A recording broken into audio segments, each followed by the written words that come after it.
बिस्मिल्लाहिर्रहमानिर्रहीम अस्सलाम वालेकुम। आज लिबनान की जानिब से आए हुए ड्रोन ने क्या हशर किया है इजराइल का नेतन्याहू के घर के बाहर। आप ये मनाजिर देख सकते हैं। ये एक ड्रोन नहीं था, ये कई ड्रोन थे और बड़ी अजीबो गरीब अब सूरत हाल हुई है कि नेतन्याहू को अचानक खुद आना पड़ा है और बड़ी ग्लासेस लगाकर, सन ग्लासेस लगाकर वो बता रहा है कि जी मैं तो घर में था, मुझे कुछ भी नहीं हुआ, ये ड्रोन्स हमारा कुछ नहीं बिगाड़ सकते, फलाना नहीं हो सकता, ये नहीं हो सकता। आपको पता है कि इस वक्त जो सबसे बड़ी सूरत हाल है, नेतन्याहू को लाया गया है क्योंकि खौफ इतना ज़्यादा फैल गया है इजराइल के अंदर कि आज नेतन्याहू को मारने का पूरा जो प्लान था वो बना हुआ था। और इतनी तबाही हुई है, इतनी तबाही हुई है वहाँ पर, यानी कई जगहों पर घर भी तबाह हुए हैं, इलाके भी तबाह हुए हैं। लेकिन जो सबसे अहम डेवलपमेंट है, ये अब असल में हिजबुल्लाह की जानिब से जो ड्रोन आया है, ये ड्रोन हो गया मिस। दो चीज़ें होने जा रही हैं बड़ी अहम। ये अब उसका बदला लेने जा रहे हैं आयतुल्लाह अली खामनेई को मारकर। अब उनको मारकर क्यों? ड्रोन तो आया है हिजबुल्लाह की जानिब से। इन्होंने कहा है कि असल में हम पर हमला हुआ है और ये हमला ईरान ने किया है। नेतन्याहू को आज बिल्कुल मारने का प्लान था और वो आखिरी मौके पर बचा है। यानी आप ये सोचें कि असल में बात ये है कि इन्होंने अब इसको जस्टिफाई करके तो ये ईरान के सुप्रीम लीडर को मारने के लिए जा रहे हैं। ये जो ड्रोन आया था, आप ये देखें कि असल कहानी ये है कि नेतन्याहू बहुत ज़्यादा बरस रहा है और वो ये उसको लग रहा है कि हमारी ही एयरफोर्स के अंदर कुछ लोग बैठे हैं जिन्होंने आज ये प्लान किया था कि मुझे मार दिया जाए। वरना आप ये देखिए कि जिस तरह ड्रोन जा रहा है और साथ हेलीकॉप्टर जा रहा है, ना उसने उसको कुछ किया, ना वो डिटेक्ट हुआ, ना कोई और सूरत हाल हुई। और सारी दुनिया के अंदर इजराइल की सिक्योरिटी का जो मजाक उड़ा है वो इतना तबाहकुन है कि फिनलैंड से लाया गया एंटी ड्रोन सिस्टम हो या कहीं और से हो, वो सारे फेल हो गए। अब ये करने क्या वाले हैं?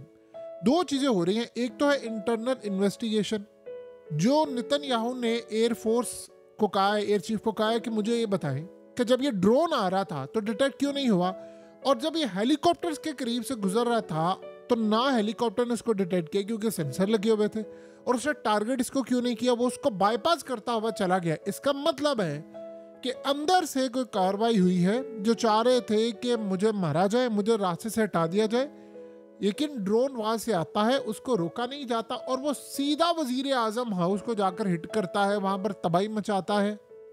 और उसको कवर अप करने के लिए फिर इनको नेतन्याहू को सामने लाना पड़ता है, ये बताने के लिए कि जी कुछ नहीं हुआ, हमारी सिक्योरिटी बिल्कुल ठीक थी, मैं तो घर में था, मैं तो देखे ना, मैं लॉन में था, कुछ भी नहीं हुआ। जबकि हालत ये है कि किसी मीडिया वाले को जाने की इजाज़त नहीं है। सीधा ये ड्रोन 80 किलोमीटर अंदर तक ट्रैवल करता हुआ, ये असल में जो ड्रोन है ये है हिजबुल्लाह का, लेकिन उन्होंने लिया हुआ है ईरान से। शाही ड्रोन है। अब ये बड़ा नॉर्मल ड्रोन है। अब वो कह रहे हैं कि ये ड्रोन आया है ईरान का, तो अब हम जो टारगेट करने के लिए जा रहे हैं वो तो कह रहे हैं जी असल में ईरान का था, ईरान ने हमें टारगेट किया है। देखिए, इस वक्त ईरान को कोई ज़रूरत नहीं है कि वो इजराइल पर हमला करे, उन्होंने जो हमला करना था वो कर दिया। अब जाहिर सी बात है, अमेरिका अगर इजराइल को ड्रोन दे रहा है, अमेरिका अगर थार्ड दे रहा है, मिसाइल दे रहा है, तो मारने वाला कौन है? इजराइल मार रहा है ना। ये जितने लोग मारे जा रहे हैं, क्या अमेरिका डायरेक्ट मार रहा है? अमेरिका ने तो सिर्फ मसला दिया है। तो ये मारने वाले जो हैं वो तो इजरायली हैं। अब इसी तरह जो ड्रोन आया है वो है ईरान का, लेकिन वो ड्रोन आया है हिजबुल्लाह की जानिब से उड़कर और वो बाईपास करता हुआ चला गया है। नेतन्याहू को सबसे पहले दो चीज़ें अब ये असल में ब्लेम शिफ्ट कर रहे हैं। वो इस बात पर बजिद है कि एयरफोर्स के अंदर से मुखबरी हुई है और अंदर से कोई ऐसा है या अंदर से पूरा ग्रुप है जिन्होंने इस ड्रोन को रोका नहीं है। और मैं खुशकिस्मती से बचा हूँ, जैसे गुलानी ब्रिगेड में इनका आर्मी चीफ बचा है, अब नेतन्याहू बचा है और उसको फिर सामने लाया गया है ऐनक पहनाकर, वो जी बड़ा कूल बनाकर। ये असल में होता ही है कि नेचुरल जो तरीका होता है, आप आते हैं और आप कहते हैं जी ठीक है मुझे मारने की कोशिश है, मैं बच गया हूँ, मैं छोड़ूंगा नहीं इनको।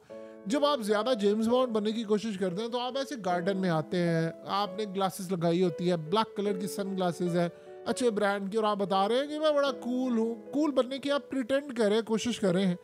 लेकिन एक बात आज हुई है कि इसराइल की सिक्योरिटी की धज्जियाँ उड़ गई हैं। अब ये बदला लेने के लिए जा रहे हैं आयतुल्लाह अली खामनेई से, क्योंकि इनको चाहिए कोई मौका। देखिए, नसरुल्लाह को तो उन्होंने मार दिया है, अब लीडरशिप को तो जाहिर सी बात है मार दिया है। इनको एक बात का खतरा अब रह गया है कि ये जो ड्रोन्स आ रहे हैं ये असल में दिए हुए हैं ईरान ने।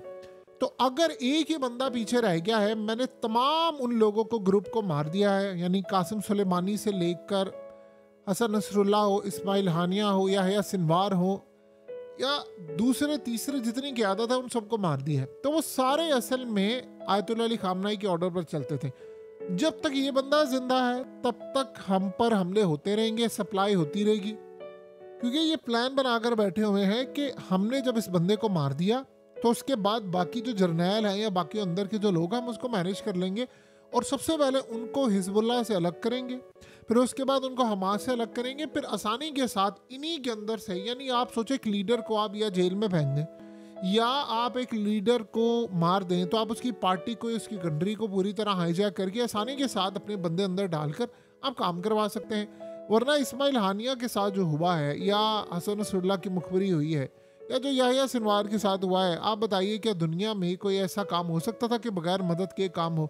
बहरहाल ये जो मामला हुआ है, अब ये टारगेट करने के लिए जा रहे हैं मुकम्मल तौर पर। इस वक्त इजराइल के प्राइम मिनिस्टर पर होने वाले जो हमले हैं उसको आयतुल्लाह अली खामनाई के मामले पर हिट करने जा रहे हैं। देखिए, ईरान की फौज के अंदर ऑलरेडी इनके जर्नैल काम कर रहे हैं, उनके अंदर इनके लोग बैठे हुए हैं, और ये बात याद रहे, ईरान की फौज हो या ईरान के अंदर एक बहुत बड़ी खामोश तादाद है जो आयतुल्लाह अली खामनाई को पसंद नहीं करती। ये बात आप ज़हन में रखिएगा। ईरान की आवाम के अंदर भी बहुत सारे लोग हैं, ईरान की इस्टेब्लिशमेंट में भी बहुत सारे लोग हैं, वो पसंद नहीं करते इनको।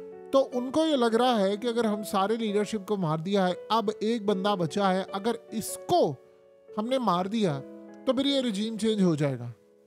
उधर नेतन्याहू को लग रहा है कि मेरी एयरफोर्स के अंदर से या मेरी इस्टेब्लिशमेंट के अंदर से मुझे मारने की तैयारी हुई है।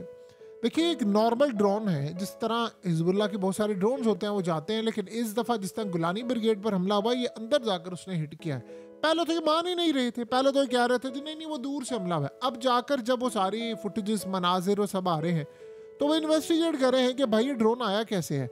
दो काम हो रहे हैं ना, अब नेतन्याहू अंदर ये काम करके वो बाहर हमला करने के लिए जा रहा है, जो कि असल में इजराइल के अंदर भी तो बहुत सारे लोग हैं जो जंग नहीं चाह रहे, जो चाह रहे हैं कि भाई ये मामला याद खत्म हो, क्योंकि नेतन्याहू बार बार कह रहे मैंने ईरान पर हमला करना है। और कल जो सूरत हाल सामने आई है वो आप सबने देख ली है कि डॉक्यूमेंट्स भी बता रहे हैं, सारी चीज़ें बता रही है कि हमला करने के लिए जा रहे हैं, और ये पूरी तैयारी लॉन्ग रेंज मिसाइलों से लेकर तमाम दूसरी तीसरी सूरत हाल इन्होंने पूरी तरह तैयार करके रखी हुई है।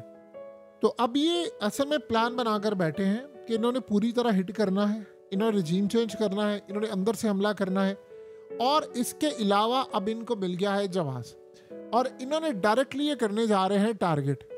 इन्होंने अमेरिका को इन्फॉर्म किया है, इन्होंने मीडिया को इन्फॉर्म किया है कि सारी दुनिया में आप एक नैरेटिव बनाए कि ईरान ने आज नेतन्याहू को मारने की कोशिश की, वो कोशिश हुई नहीं कामयाब, लेकिन अब हम बदला लेंगे, हम उनके सुप्रीम लीडर को मारने की पूरी कोशिश करेंगे।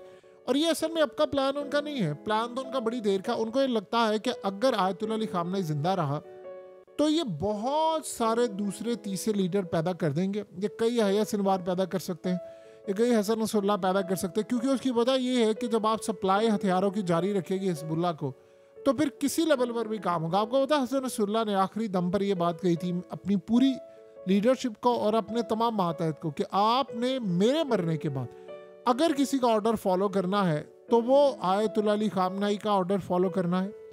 आप एक चीज़ गौर से देखें, हसन नसरुल्लाह के मरने के बाद या याहिया सिनवार के मरने के बाद, हत्ता कि सारे इनके थे, इस्माइल हानिया, आपने गौर किया है कि आयतुल्लाह अली खामनेई आपको रोते हुए नजर नहीं आए।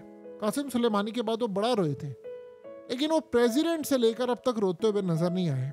उसकी वजह क्या है? उनको ये बात अच्छी तरह पता है कि अंदर के लोग शामिल हैं और उन्होंने मेरा भी नंबर दिया हुआ है, और इस सूरत हाल में मुझे हर सूरत लड़ना है, और अगर मैं हिम्मत हार कर बैठ गया तो फिर ये कुछ भी कर सकते हैं। देखिए, वो अपनी सिक्योरिटी पर कोई ट्रस्ट नहीं कर सकते, ये बात बड़ी तय है। इजराइल के हाथ बड़े लंबे हैं, इजराइल के पास पैसा है। रही बात टेक्नोलॉजी और दूसरी चीज़ों की, तो ईरान ने जो साबित करके हमला करके दिखाया है वो किस लेवल पर जाकर इनको हिट कर सकते हैं, वो भी उनके पास रिपोर्ट्स थी कि आप ये सोचें कि लास्ट मोमेंट के ऊपर इनको पता चला है कि इजराइल के ऊपर हमला होने वाला है, ईरान हमला करने वाला है, तो इन्होंने वहाँ से मामला क्लियर करवाया। वरना इनमें इतनी कैपेसिटी नहीं थी कि अंदर के लोग अगर ना मदद करते तो ये 2-3 घंटे पहले भी ना पता चलता।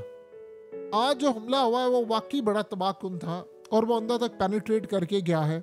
बस अब एक बात ज़हन में रखिएगा, हम चंद लम्हे दूर हैं, किसी भी वक्त कोई बड़ा हमला होने वाला है। या तो वो ईरान पर हमला होगा या वो हिजबुल्लाह के अंदर भी, यानी जो लिबनान उस साइड पर भी बड़ा हमला होगा। और अपने अंदर भी इन्वेस्टिगेशन पूरी तरह जारी है, लेकिन ईरान पर कार्रवाई के लिए आप तैयार हैं। अब उनको जस्टिफिकेशन मिली है और वो कह रहे हैं जी हम हमला करने जा रहे हैं। अगर ऐसी सूरत हाल है तो रूस के ऊपर जो जंग छिड़ी है, यूक्रेन के पास तो सारा असला जो है वो अमेरिका का है, तो फिर अमेरिका के ऊपर वो अटैक कर दे। ऐसी सूरत हाल नहीं होती, लेकिन इसराइल इस तरह के घटियापन करने में बहुत आगे है।